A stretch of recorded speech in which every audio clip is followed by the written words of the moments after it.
Assalamualaikum students, welcome to maths class. Students, in previous videos we learned to find the surface area of cuboid and cube.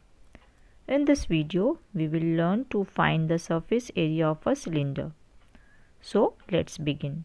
Students, see here. Here we have a cylinder. We know that the two ends of a cylinder are congruent. Its top and base are congruent, right? And see this curved surface. It has a curved surface, lateral surface or curved surface, right?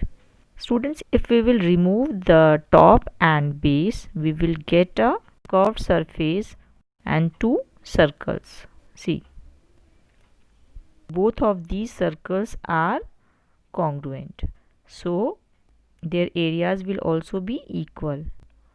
Students, if we will cut this curved surface vertically, we will get a rectangle, right? We know that the total surface area is the sum of areas of all its faces. It has three faces, 1, 2 and 3, right? So it has three faces, two circles and one rectangle. We know that the area of circle is pi r square. So here we can find both the areas easily, and we know that area of rectangle is length multiplied by breadth, but we don't know what is the length here and what is breadth. See, the length of this rectangle is equal to circumference of the circle, right? So the length of this rectangle will be 2 pi r, and this is the height. See, this is the height, and from this height we have got this breadth. So the breadth will be h, right? Now we can find the area of this rectangle easily. So let's find the total surface area of cylinder, right? Now we will find the area of this circle, then area of this circle and area of this rectangle.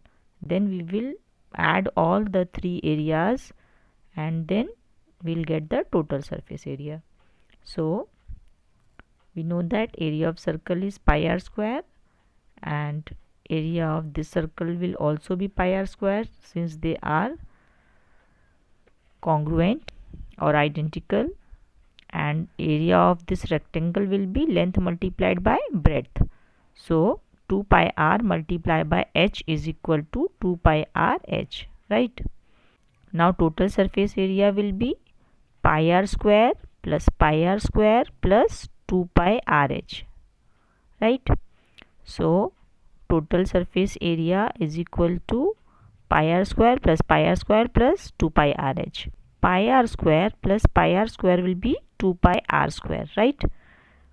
So here we will take this 2 pi r common, and on taking this 2 pi r common and multiplying this sum of radius and its height, means r plus h, we will get the surface area.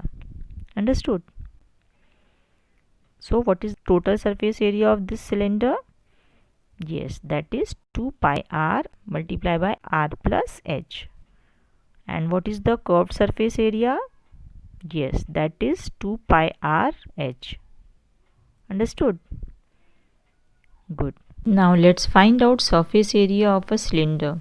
See, here we have a cylinder whose height is 21 centimeters and radius is 7 centimeters. So let's find out. We know that radius of the cylinder is 7 centimeters and its height is 21 centimeters. So we will use the formula which we have learnt, 2 pi r multiplied by r plus h. This r plus h is within bracket, right? So let's substitute the radius and height in this formula. 2 multiplied by 22 by 7. In place of pi we will write 22 by 7 multiplied by 7. This radius is 7, so we will write 7 here, multiply by 7 plus 21, r plus h. 7 plus 21 means radius plus height, right? Now we will solve it. On solving we will get 2 multiplied by 22 by 7 multiplied by 7, and on solving this bracket we have got 28, right? Now we will cancel this 7 and we will get 2 multiplied by 22 multiplied by 28 is equal to 1232 centimeter square. So we can easily find out the surface area of this cylinder using this formula, right? Good.